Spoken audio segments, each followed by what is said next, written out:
If you don't know, that means we're very pretentious. Yes, kind of. Hey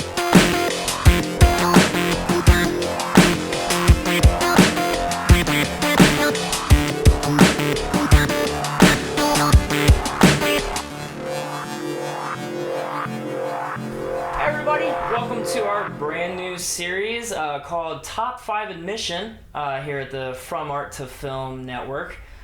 This is a bi-weekly, monthly, something, whatever. This is a new one of our new series where we bring in somebody new each episode, and we kind of go through and talk about our top fives of specific film, movie content and such. Joining me today is my brother Matt Benjamin. He is a podcaster with Cinema Cult. He's been making films ever since he was... How old are you now?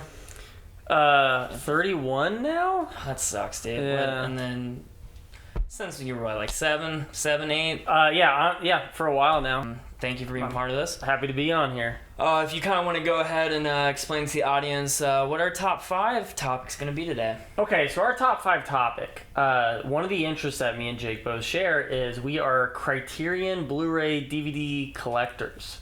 And if you don't know, that means we're very pretentious. Yes, kind of. We've been collecting now. I've been collecting for about maybe around 10 years. How long have you been collecting for? Honestly, that's a funny point. Is that you've been collecting for 10 years, but I bought the first Criterion with I bought Spinal Tap back like. Oh yeah, I guess you would like yeah. 13 years. So I guess that counts. Yeah, I guess that counts 13 Sure. years. But no, Matt's the one who got me into Criterion. Yeah, so 10 years. So I'd say probably about 8. Yeah, 7 or 8, something like that. Yeah, something like that. It's been it's a doorway for us. Yes. You know, it's a doorway to lesser known movies that we just didn't really grow up with. We didn't get to see. We didn't get to hear talked about. So that's the excitement I feel like with Criterion. Absolutely, and to kind of explain Criterion a little bit more for those who don't know, Criterion is an organization that's been around since the 80s, and what they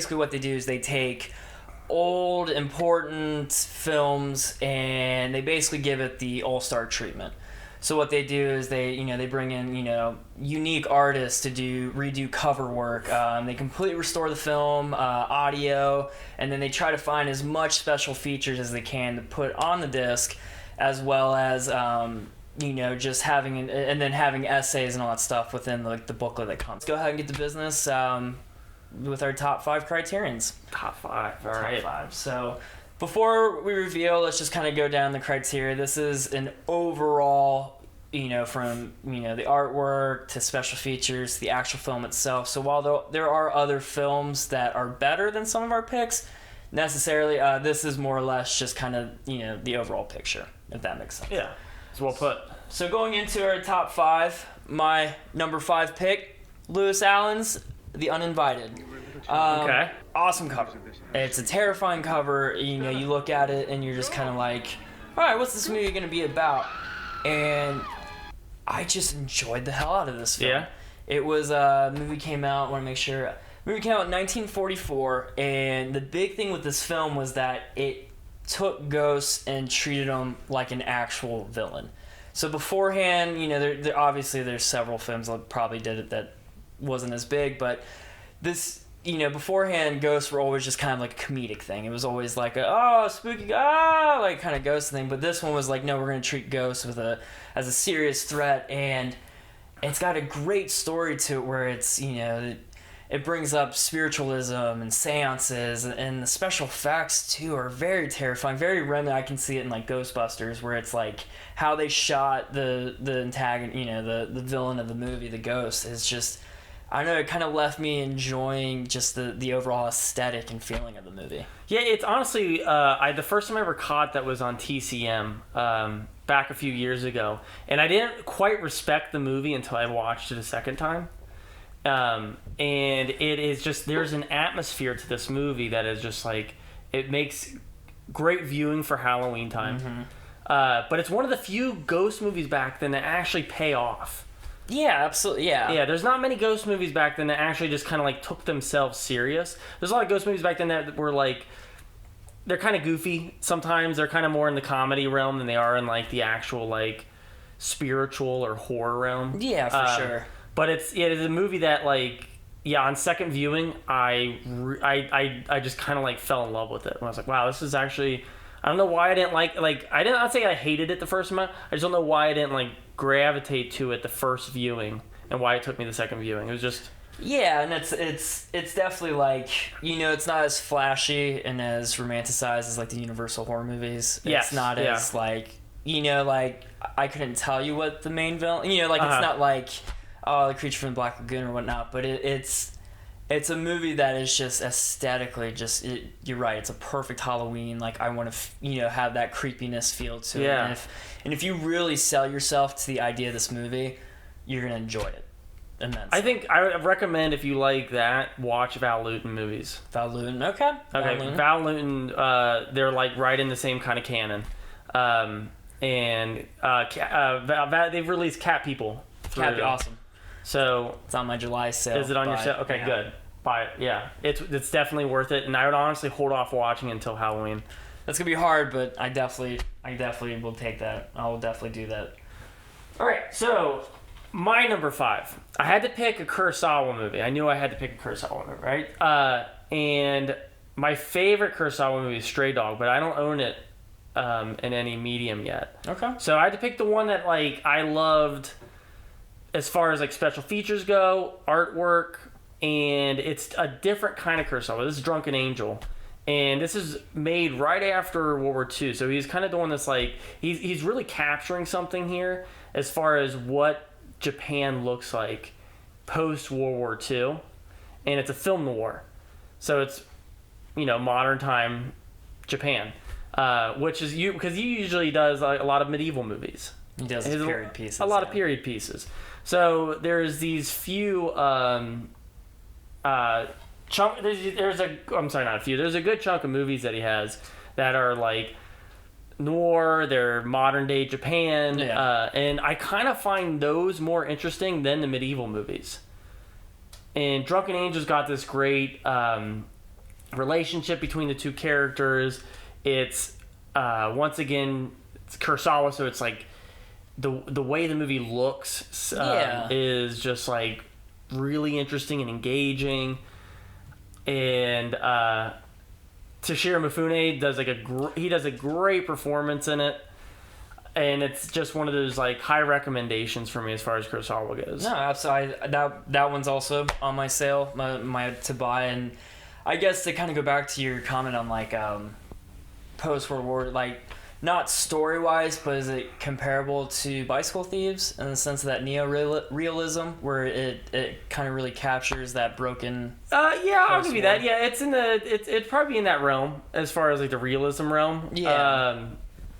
Because you're talking about Italian new realism, and then you're talking about this like kind of like it is. I get what you're getting because it's that post-war where it's just kind of like it's almost like a bombed out city. Yeah. It's capturing the story around this bombed out city, and like the life and time after the big war. So yeah, I think if you liked Bicycle Thieves, I would recommend Drunken Angel. Awesome, cool. No, that's definitely on my sale list. So I'm definitely excited to watch that. Okay, so. What's your number 4? Number 4 is a Kurosawa film, Seven Samurai. I mean, this is honestly coming back to again. it's a fantastic Kurosawa film. I love it. Not my favorite, but Criterion wise, I think this package just really delivers. I mean, you get. I love the cover design. I mean, it's so simple. It really just kind of cuts to the core of what this movie's about, and that's these 7 samurai who are defending this helpless town, and being I don't know, it's just that nobility of it, and just that feeling that it captures that rawness of what it might have been like to be samurai in that time period. Yeah. This is when you talk art house films, it always pops up on everybody's top 5, top 10 list, but I think overall as a Criterion, it's a great film. I think this is if you're looking to spend money, maybe this is the first one you buy just to see the raw potential of what Criterion can do with a film. Yeah, okay. And I mean, that's just prime Kurosawa right there.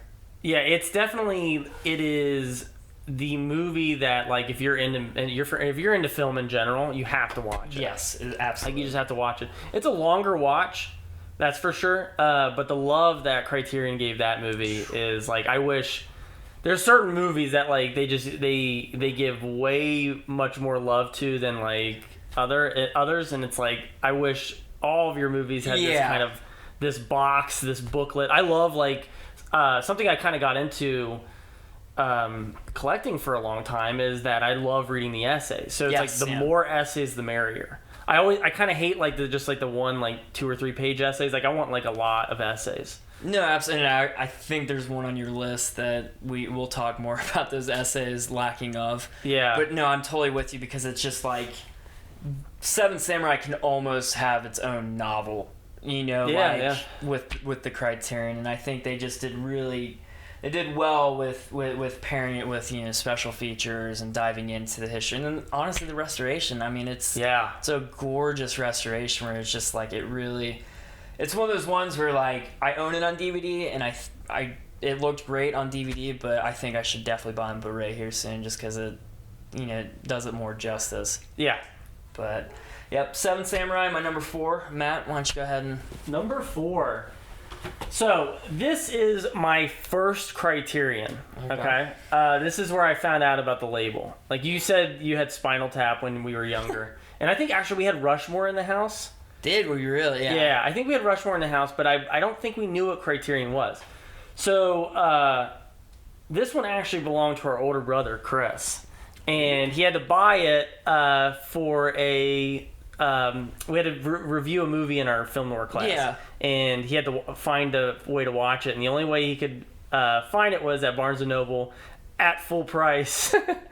So us who have spent thousands of dollars on Criterions over 10 years and never paid full price for one, but Chris paid $40. Yeah. $30. Something like that. It was expensive. I remember buying it off of him. But Naked City is a great film noir. It's by Jules Dashin, and it's there's almost like a guerrilla style filmmaking going on in this movie, where he's filming the city of New York without like permission. So he's kind of just capturing New York. This movie's got a lot of energy, and it is just great. It inspired a TV show, which was The Naked City, and it's just. Yeah, I mean, I've gone back and rewatched this movie so many times now, and it's got one of the coolest chase scenes, like, because it's about, like, I mean, I'll set it up, but they basically end up chasing the murder suspect, because it's about a murder of a girl, and they chase the murder suspect at the end through New York City, and just kind of capturing that rawness of, once again, that time period. It's just kind of it's a really cool snapshot.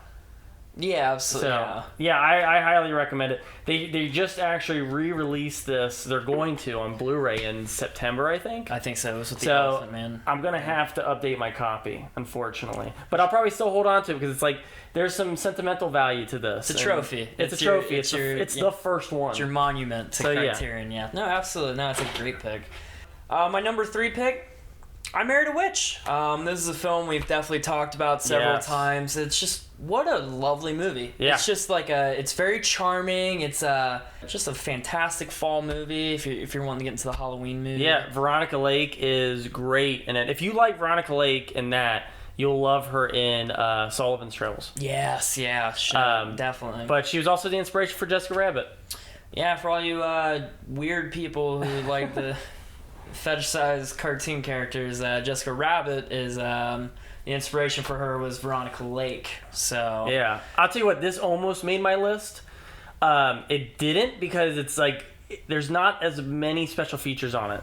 I wanted more. But this is a great B picture to Abbott and Costello Meet Frankenstein. So once again, talking about Halloween, but once again, a great like Halloween movie. It's absolutely. In my household, we watch it every year. Ever since, like, I found out about that movie like 5 or 6 years ago, and ever since then, it's like we watch it every October. I just love it. It's a fun movie. Fun. It's a fun movie. I think it's best. Yeah, like that is just one of those. Yeah, just really fun movies. Yeah. So Renee Claire, definitely highly recommend it. But that is my number 3. What's yours? My number 3. I had to pick a Melville.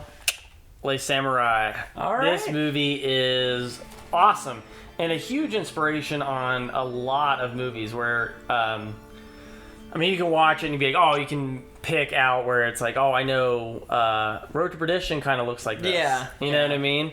But it's a great movie. It's about a hitman and him kind of eluding the police. And Alain Delon does a great job in it.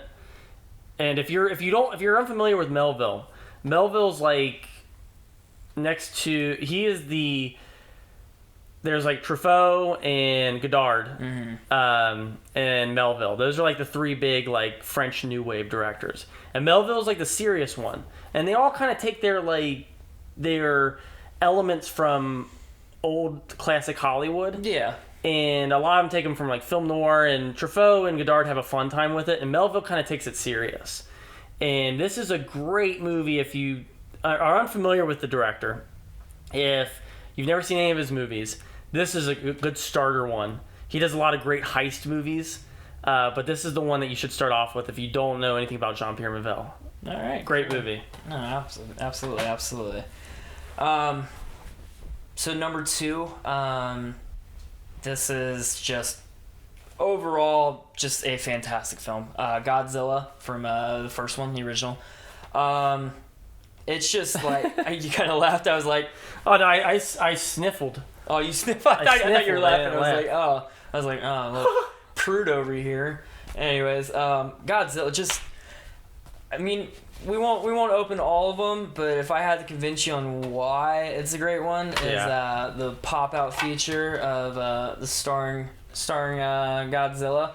But what a just, growing up, Godzilla to me, I mean, the first one and only one I really had watched was that piece of garbage film, Roland Emmerich's Godzilla. So like, yeah, because by the time we were kids, Godzilla was kind of out.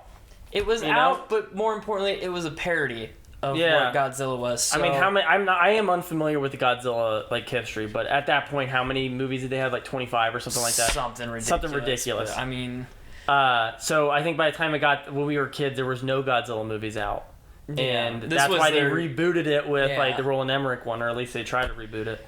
But it was, to me, Godzilla was just kind of a joke, and it wasn't until 2012, 2013 when the new one, the new reboot came out. But I remember sitting in college watching that trailer as it coincided with the Criterion flash sale. I was like, all right, sweet. You know what? I'm really excited about this new one. Let me watch this one. And I was just blown away by how just important of a film it was. It's not about Godzilla destroying stuff, but it's about the human interactions and the emotions surrounding it, because Godzilla was supposed to resemble this whole, post-atomic bomb, post-Hiroshima world where, nuclear arms race was going on, and how was this affecting a culture and a community around Japan. And that's what was really cool, was the symbolism behind it. Yeah. And, the restoration and just, all the special features, it just... Criterion really went above and beyond with treating it, and I think it did a great job at really giving us a presentation of, how important this film was. And it was just overall just a great film. Yeah. Agreed. Number 2. I like how the way we have these hidden, by the way, because it's like Christmas gifts. It's a bonus Christmas gift. I think Santa forgot something over here. There you go. Oh, look what we have over here. We got number 2, Thief. Awesome movie. Hold on, disclaimer, if you're watching this halfway through, this isn't, you didn't have to pick all police or crime movies. Right? But we're at we're 4 of them. I'm kind of surprised by my picks, because I was like looking at all of them and I was like, oh, I bet you my top 5 is all horror ones, because those are the ones that always have the best special features or the best surprise buys. Because a lot of times, the great thing about horror is, even if it's not great, it's still really entertaining. Yeah, so you can still find value. But if, a drama movie's not great, then it's not. If it's not great, then it's not entertaining. It's weird that way. Yeah, no, absolutely. But Thief is Michael Mann's directorial debut, and it's great. And the love that this movie got from Criterion's awesome. The interviews, I believe this is James Caan's favorite movie he's ever made. So he kind of just basically gushes in an interview about his experience with this movie. And it's just, man, it's full on 80s awesomeness. That's and, I think I would say that really kind of helped push crime movies to like a new level. Like that kind of started that renaissance of what, like, you know, because that movie came out 84? 81. 81. Kind of push where like Point Break would go, and, you know, eventually when Michael Mann would make Heat and all that stuff. Like it really kind of changed the direction or projecting of what crime movies could be. And I love heist movies. Heist movies are like, next to horror and westerns, that's like my favorite genre. Yeah. So you give me a heist movie and I'm already like, oh great, I'm in. And this is like one of the go-to heist movies where next to, like, if this was Heat, this would be my favorite Criterion release ever. But this is Thief. But so this is my number 2 pick. Awesome. So all right, down to our number ones. I think I know what your number one's gonna be, and I think you know what my number one's gonna be. Yeah, actually I do. Yeah, these won't be obvious. Or these will be obvious. Take a guess. It's got to be a Chaplin movie, because you haven't had Chaplin in your entire list so far. So it's got to be a Chaplin movie. Okay. That's it. You want to take? That's it. No, I'm just gonna say that. Right. That's my. So you're right. There you Charlie go. Chaplin, Modern Times. This is what got me into Criterion. It was, you know, you had pointed out with Naked City, like that was kind of your introduction. But this was, I bought Modern Times just to. I wanted to dive into Chaplin, and it just is an awesome not only is it a fantastic film, but like the way it's presented, and, you know, the cover artwork, and just, you know, this is a good film to get into Criterion because it's not only is it, you know, Chaplin making a silent film in the middle of the sound revolution of film, but like it's an important film today because of the themes and industrialization of the world, and it's just I think it's one of Criterion's best. Definitely up there with Seven Samurai and, you know, Seventh Seal, of just important movies that they really showed love to. And I think Modern Times is definitely, you know, number one for sure. I think it's one of those movies, especially his movies, they really do stand the test of time. Yes. Oh, absolutely. You know, because I feel like it is an acquired taste to like silent films. Yeah. But it's like, I feel that anybody could really enjoy Chaplin stuff because he is so visually entertaining.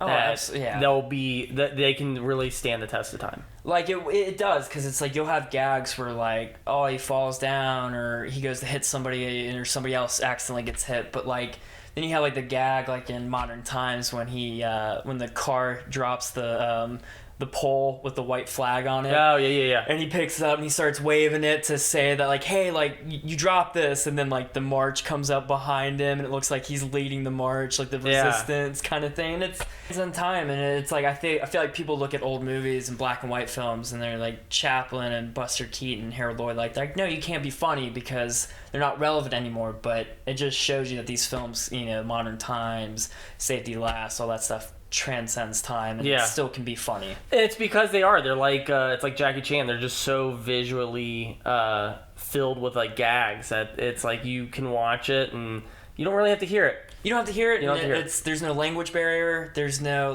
we still have the same problems as we did in the 30s and 40s. That you can. I mean, it's why Chaplin was as big as he was around the world. And correct me if I'm wrong, because you're like the Chaplin aficionado, but Hitler stole his mustache from Chaplin, right? That's because he was such a fan. It was the Chaplin. Likability too. That like if he had that same look as Chaplin, they're like, oh, he's like the Tramp. That's crazy. And and then I don't know if you guys knew what happened with Hitler. Correct me if I'm wrong. Good? It wasn't good. Oh, okay. It wasn't great. It was not a good ending. But it's Chaplin. If I had to pick like you said earlier, anytime they release a Chaplin, always a buy. Yeah. It's always, no matter what, even if it's the Countess of Hong Kong, like, still gonna buy. Yeah, okay. So. All right, my number one. I'm surprised. Not a crime movie. Not a crime movie. I'm so surprised this is your number one. Okay, this is my absolute number one. It's relatively new. It came out only, a couple years ago? Last year? Last year. Yeah. man, this movie really got the love treatment as far as like it is just packed with great special features, awesome essay, but the transfer, the 4K restoration on this makes this movie look gorgeous. Highly recommend this buy, especially like, and it's pretty well known. You're not gonna be disappointed by watching it. So if you're looking to get into Criterion, I think this would be a great first one to buy. No, absolutely. And man, I don't know what else to say about this. I love it. It's the classic. It is the anything that's the night of the living or the night of whatever comes from this movie. Referenced from this movie. It's great. It's a great buy, and I wish every Criterion got this kind of treatment. See, that's what I love that movie. It's a great film. It's a great Criterion, but I think I hate the essay book in that movie, or the unfold. I felt like they could have put a couple more essays just because of how important. But yeah, I could have had a book for sure. Exactly. Yeah, I could have had a book for sure. But damn, yeah. Correct me if I'm wrong, but the big thing with it was that he did something with the rights where he lost the rights pretty early on. He didn't like, or he didn't copyright it or something. He didn't copyright like I think it was like literally just the beginning, but it's at the title. He didn't copyright it in time, and then it got pushed out to all these drive-ins around the world, around the U.S. and became popular because of that. It's kind of like the same thing that happened with It's a Wonderful Life, where it was a clerical error. And the rights got messed up, and everybody decided that movie was a bomb, and they decided to show it on TV every Christmas, and it became the Christmas movie because of that, just because of a rights issue. Yeah, absolutely. Yeah, because it was. I remember being 12 or 13 and just going to Walmart, and they had $1 copy of it. Like, you can go anywhere and just find anybody who. Yeah, anybody could put this out because it was in public domain. Anybody could put it out on the DVD copy and sell it. Exactly, and I was just so surprised it took Criterion this long, which I'm glad they did because it's a beautiful, what they've done with it is fantastic, but I was always surprised it took them this long to switch it or make their addition. There are certain movies that, like, I'm surprised haven't gotten the Criterion treatment yet. I understand if it's rights issues. A lot of times people want to, companies want to hold on to it because it's a big name movie. Mm-hmm. What movies do you feel need the Criterion treatment that haven't gotten it yet? God, I mean, I think for me, I think the obvious would be some of the bigger name directors, obviously I would love a Star Wars. I would love a Spielberg movie or something like that. Yeah, there's no Spielberg on Crite anywhere. No Spielberg, but I think my biggest shock is when they have movies from directors that are already Criterions, but they're not the best ones from those directors. So my favorite director is David Fincher, and I hate the fact that the only two Crites are The Game and Curious Case of Benjamin Button. Yeah. I would love a Social Network or Seven or version of that. Because honestly, and that's the thing with Fincher too, a lot of his movies are they get kind of bare bones Blu-rays. Yes. There's no special features on it. And it's where are all these visual essays and I want to hear about anything about this movie. Don't ever buy the Gone Girl Blu-ray.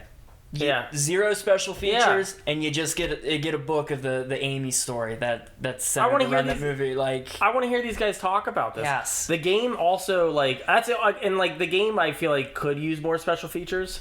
Mm-hmm. But yeah, a lot of his Blu-rays are kind of just bare bones. There's nothing really going on.